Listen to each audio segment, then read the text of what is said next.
Y entonces decíamos que esta clasificación está basada con el número de blastos y el tipo de célula, ¿de acuerdo? El tipo de célula que está proliferante. Van a encontrar incluso una clasificación que son aquellas neoplasias mieloides crónicas o mieloproliferativas crónicas con em, positivos o JAK2 positivos y JAK2 negativo, que realmente la única JAK2 negativo como tal, negativo en su totalidad, es la leucemia granulocítica crónica. Todas aquellas, como la leucemia neutrofílica crónica para abajo, del grupo que están viendo aquí, son positivas o pueden ser positivas para JAK2 B617F. ¿De acuerdo? Y entonces, pues tenemos la leucemia neutrofílica crónica, y esto también hay que decirlo, son 200 casos que hasta esta clasificación teníamos. Seguramente ya hay más y seguramente muchas no fueron diagnosticadas porque infortunadamente para que usted pueda establecer una leucemia neutrofílica crónica requiere descartar toda condición de tipo reactiva, ¿no? Incluso tumores que aumentan la cantidad de neutrófilos. Por ejemplo, el mieloma de células plasmáticas puede generar factores de crecimiento o factores estimuladores de colonias de granulocitos, por ejemplo, en este caso neutrófilos, y pueden aumentar los neutrófilos. Y vean que no es parte del clon neoplásico, sino es producto de esos factores de crecimiento que se producen por una neoplasia, que en este caso es hematopoyética, pero habrán otros tumores que generan factores de crecimiento para neutrófilos. ¿De acuerdo? Entonces hay que descartar todo. Hacer estudio de imagen para valorar incluso tumores sólidos, no hematopoyéticos, pero algo importante, la leucemia neutrofílica crónica, curiosamente, por el grado de infiltración que muchas veces tienen las células a diferentes tejidos, incluso la piel, pueden ocasionar daño y hemorragias, ¿no? Entonces, eso es algo que no vemos, por ejemplo, en un proceso infeccioso o un proceso inflamatorio. Entonces, ya desde ahí puede usted pensar que no se trata de una condición reactiva. Uno. Dos, generalmente tienen trombocitopenias que no son moderadas, digo que no son graves, pero sí existe trombocitopenia, una trombocitopenia leve, con datos de sangrado, sobre todo vía intestinal. Por eso tenemos rectorragia, por ejemplo, o tenemos sangre en las heces fecales, ¿no?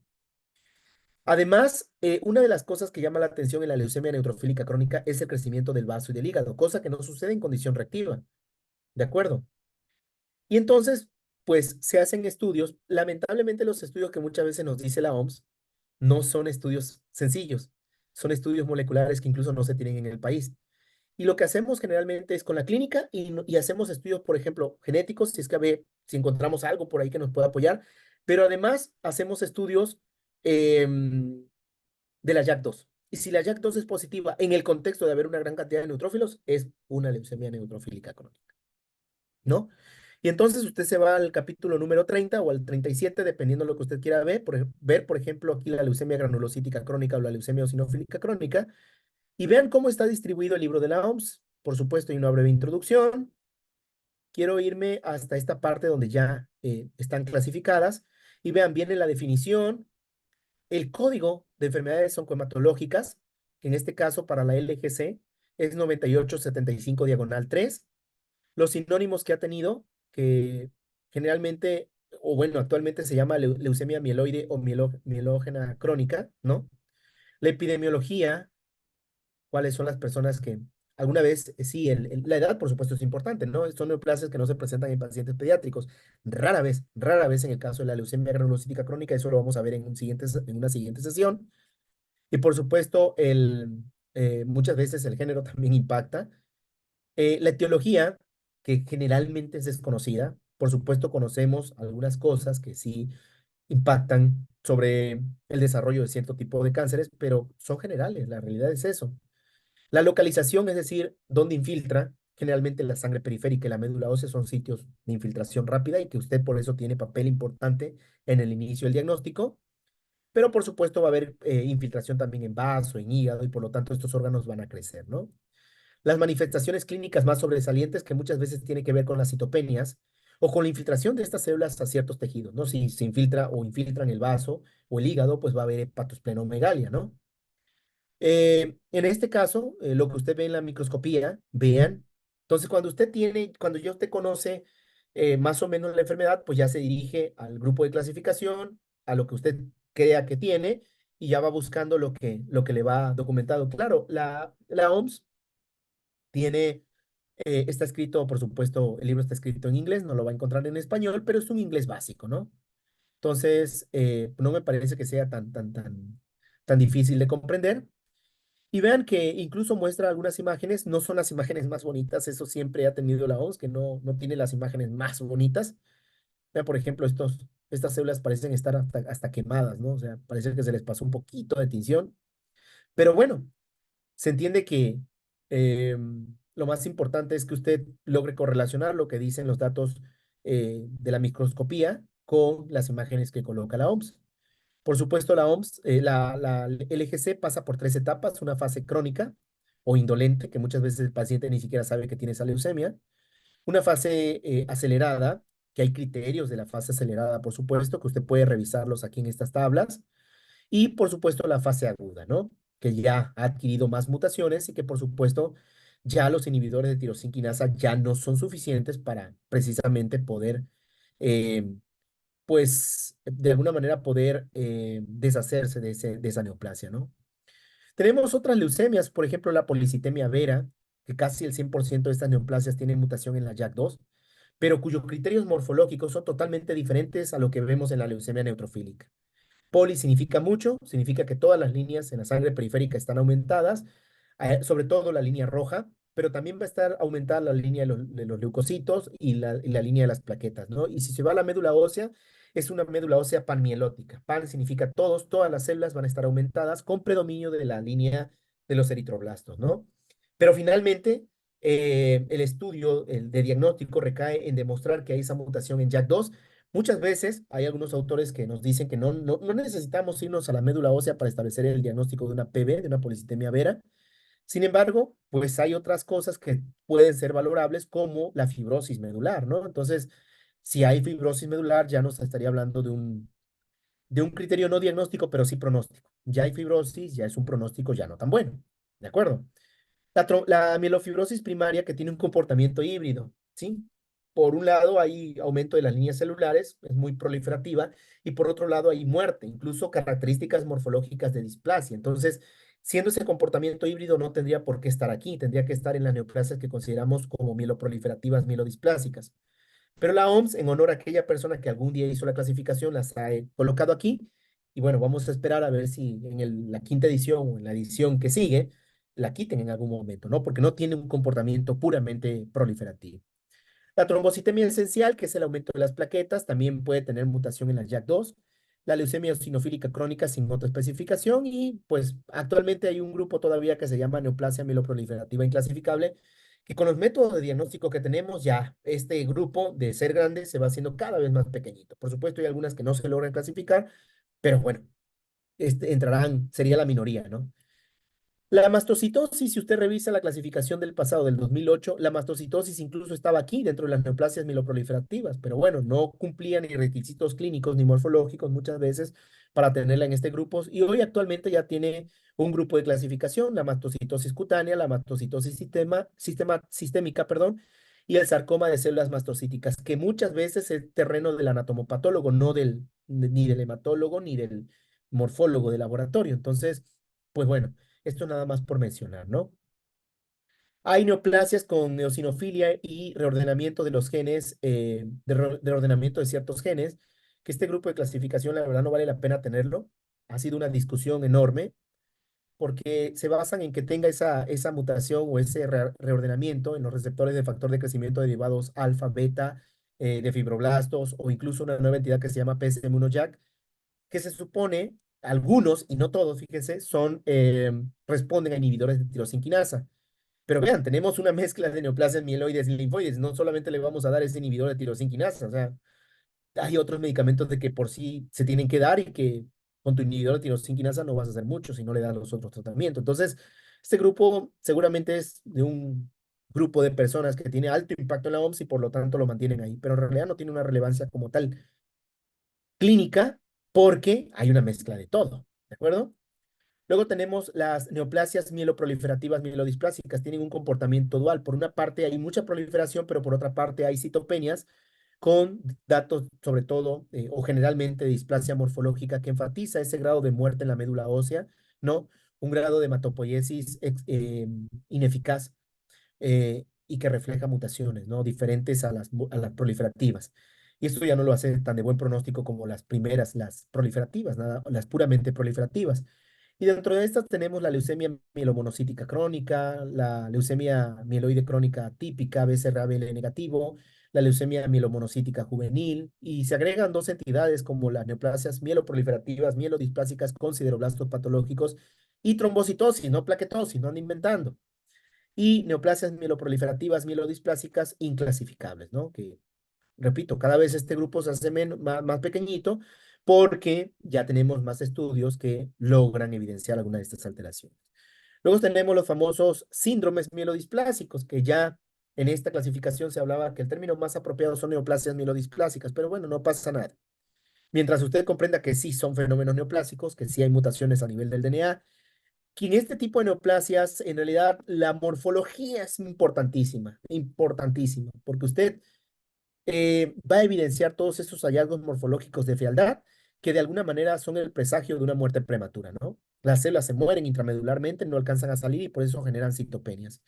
Cada vez que tenemos un grupo, digamos, que le continúa, es porque la neoplasia es mucho más agresiva, ¿no? O de un pronóstico más desfavorable. Por ejemplo, tenemos el síndrome mielodisplásico con displasia de una línea, con sideroblastos patológicos, con displasia multilinaje, con exceso de blastos, con de lesión del 5-cumenos, inclasificable del niño y bueno.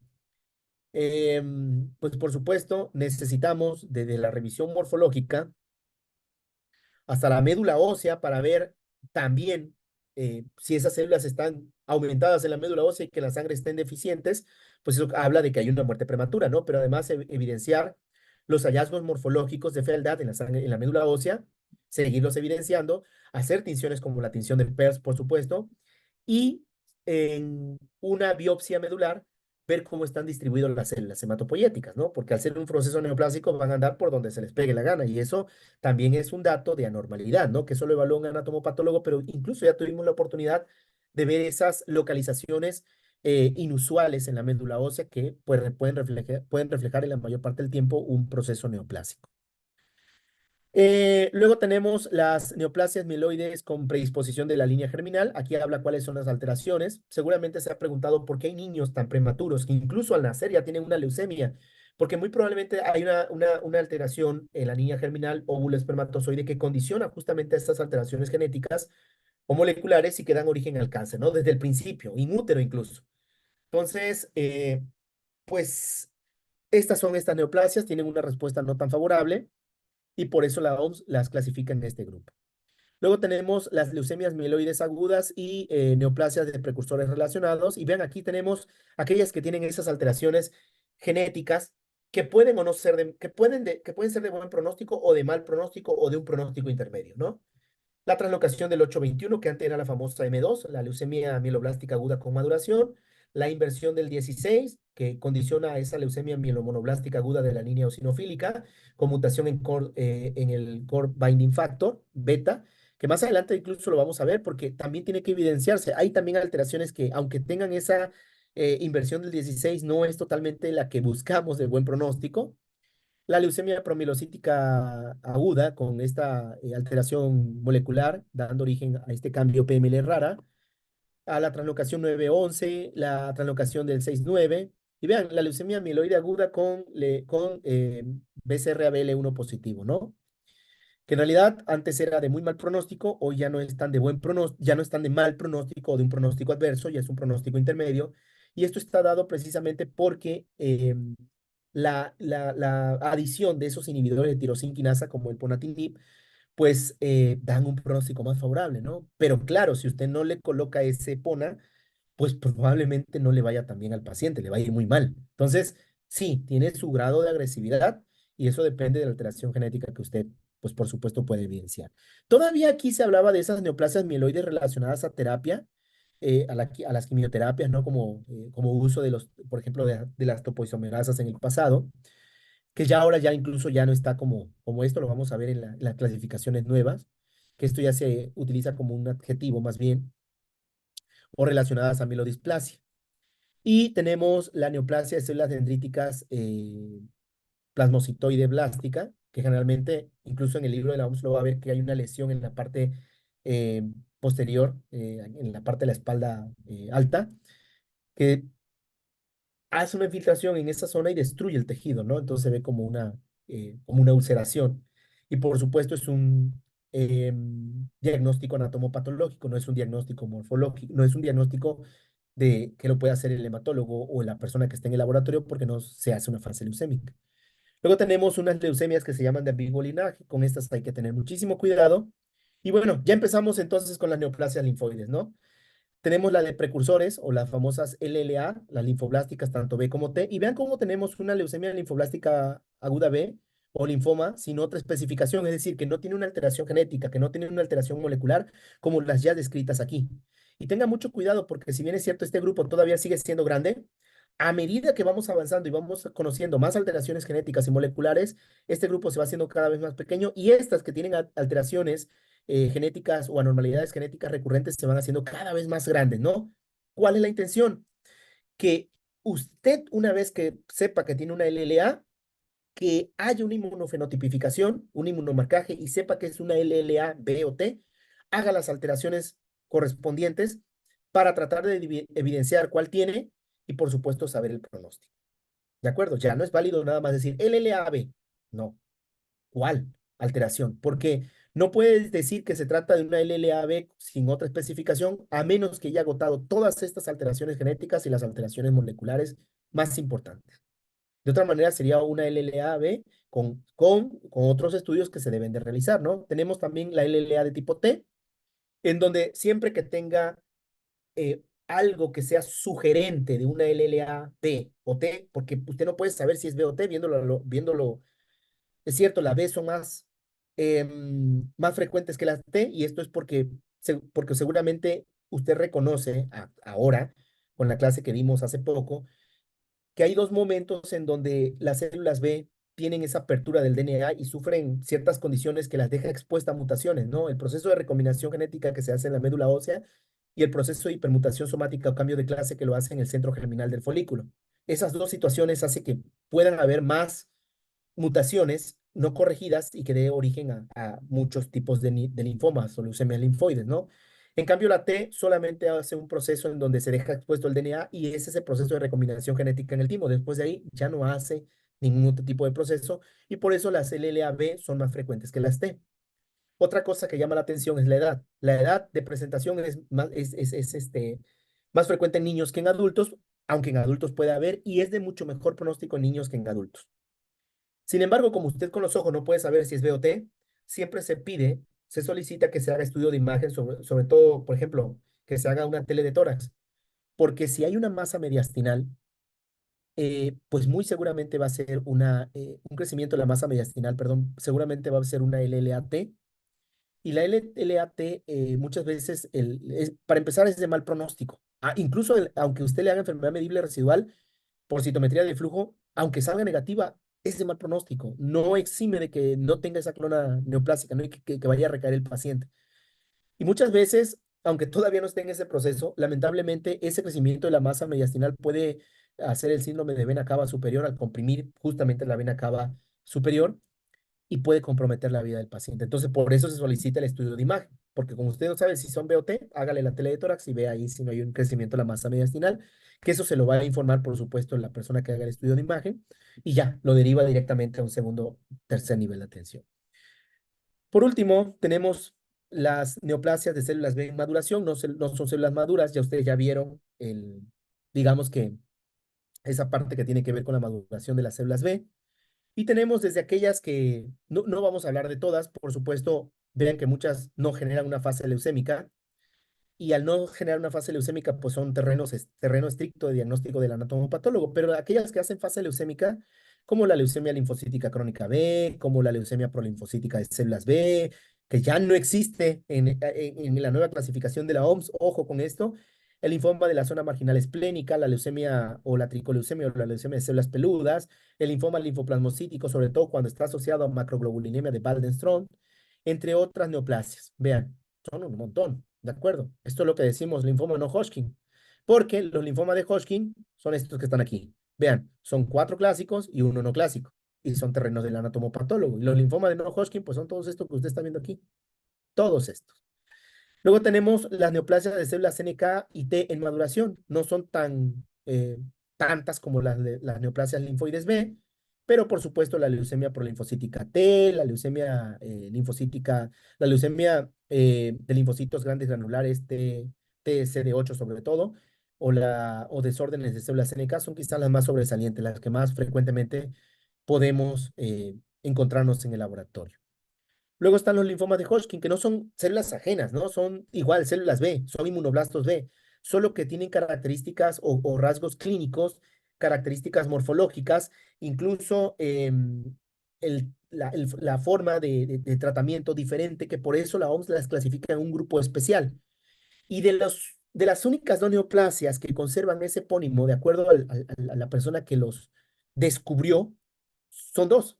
El linfoma de Hodgkin, en honor a Thomas Hodgkin, al doctor Thomas Hodgkin, que era un anatomopatólogo, y el linfoma de Burkitt, que es que un linfoma tiene su nombre, que es el linfoma de Burkitt, ¿no? También decir que todas las neoplasias linfoides requieren, por fuerza, para su diagnóstico, la inmunomarcación. Siempre. Así usted vea, usted diga, me doblo las manos y es una LLC B, que son las más clásicas y las más sencillas, no puede hacer el diagnóstico si usted no hace la inmunofenotipificación. Requiere de ese estudio.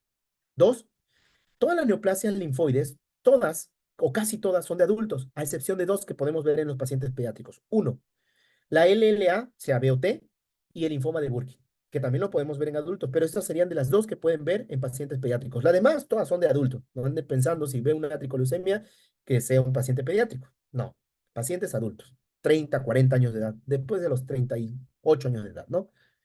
Eh, y por supuesto, todos los linfomas, decíamos, requieren, o la neoplasia linfoide requieren de la inmunomarcación. Y dos, requieren de estudios de imagen, señores. Puede sugerirlo, son sugerencias. No es que usted a fuerza o el paciente lo tenga que realizar a la fuerza o que el clínico lo tenga que realizar a la fuerza. Son sugerencias. ¿De acuerdo? Y luego, para concluir, ya las últimas dos partes, los desórdenes linfoproliferativos asociados a inmunodeficiencia. Vean, cuidado. Para las personas, por supuesto, que han tenido un trasplante, pues la inmunosupresión que se va a generar, que se genera precisamente para poder hacer ese trasplante, sea o no hematopoyético, pues finalmente lo deja con una inmunodeficiencia que puede generar un tipo de neoplasia, ¿no? Una neoplasia hematopoyética. Y por supuesto tenemos estas neoplasias de células dendríticas e histiocíticas, que no son terreno ni del morfólogo, ni del hematólogo, ni del morfólogo, son terreno del anatomopatólogo, porque aquí sí se tienen que hacer cortes histológicos y la inmunohistoquímica para establecer el diagnóstico.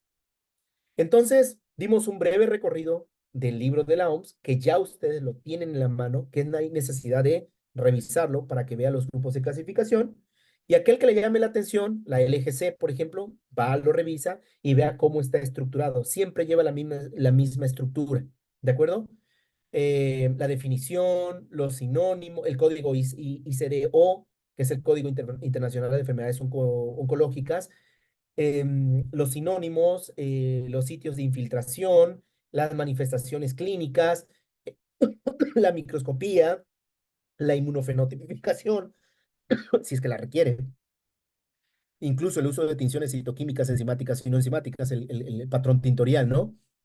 Si la requiere, los estudios genéticos y los estudios moleculares. Entonces, pues no veo ninguna complicación por la cual no se pueda tener acceso a esta información que ya ustedes la tienen y que por supuesto hay que correlacionar. Y bueno, vamos a dar por concluida esta sesión.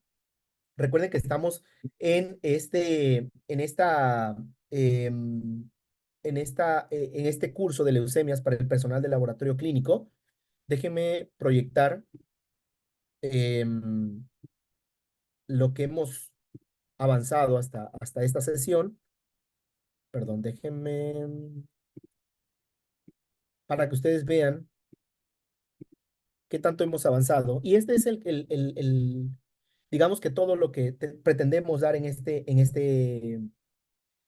curso, ¿no? En el curso de leucemias. Ya vimos la hematopoiesis, el microambiente hematopoyético, la granulopoiesis, la monopoiesis, la linfopoiesis, técnicas citoquímicas empleadas para el estudio de la médula ósea y la sangre, la inmunomarcación, el estudio de la médula ósea, el estudio de los órganos linfoides, la historia de las leucemias, por supuesto, viendo cómo quien no conoce su pasado está condenado a repetirlo, ya lo dijimos, la clasificación de las leucemias de acuerdo con los criterios de la Organización Franco-Américo-Británico, y, por supuesto, hoy el abordaje general de la clasificación de las leucemias, linfomas, de acuerdo con los criterios que establece la Organización Mundial de la Salud del 2017. Mañana vamos a ver las alteraciones genéticas y moleculares de importancia en las leucemias y los linfomas, las translocaciones, las deleciones, las inversiones y aquellas alteraciones moleculares como BCR-ABL, JAK2 o alguna otra alteración como FLT3, por ejemplo, nucleofosmina, entre otros, TP53 o P53, que son importantísimos para dar el diagnóstico y pronóstico en algunas, ¿no?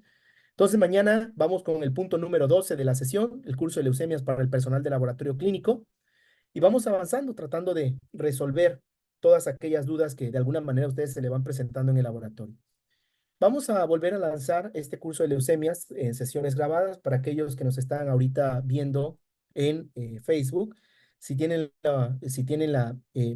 las ganas, el deseo de aprender, pues por supuesto, vamos a volver a lanzar este curso para que eh, vean cada una de estas sesiones. Es 1 hora a la semana y, pues por supuesto, desarrollar todo esto que nos ha llevado, por supuesto, horas teóricas para poder aprenderlo, nos ha llevado horas prácticas y nos ha llevado actualizaciones, no solamente pues, del personal o del morfólogo, sino además del personal clínico, ¿no? Porque esto no es puramente morfológico, y eso hay que dejarlo. Es una ciencia médica que requiere de la integración clínica. Me dio muchísimo gusto estar con ustedes. Antes de despedirnos, pues no sé si tienen alguna pregunta que quisieran que abordáramos. Si es así, por favor, con toda la confianza del mundo, vamos a leer o a escuchar. Dice la licenciada Diana Fuentes, ninguna. ¿Alguien más que tenga alguna duda? Licenciado Luis Villalobos.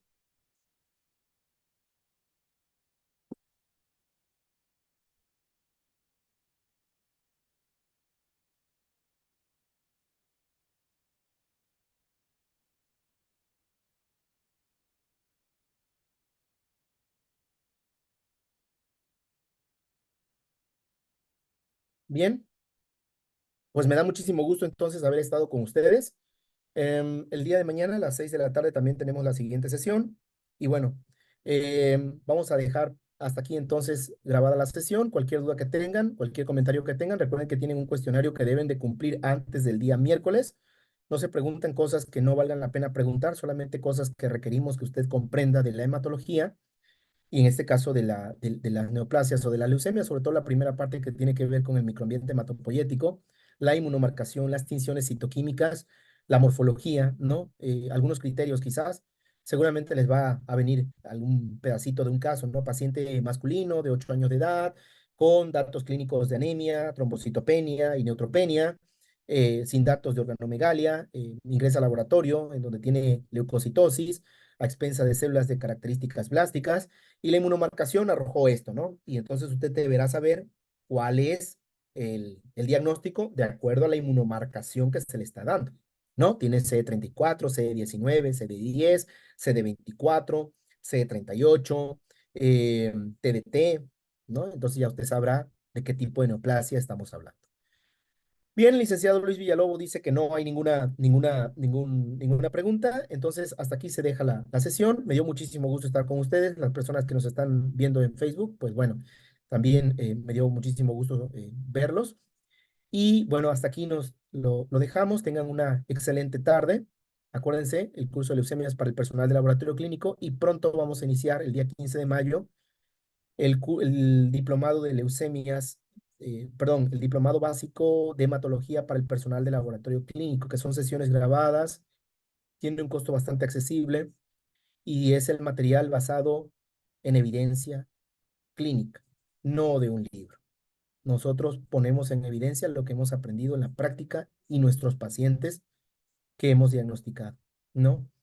Y que pues queremos retribuir justamente de esta manera a nuestros maestros que también nos brindaron ese conocimiento, pasarlos a las personas que de alguna manera están en el laboratorio. Tengan una excelente tarde. Dios mediante, nos vemos el día de mañana, mismo horario, Perú, Chile, México. Que tengan una bonita tarde. Hasta pronto.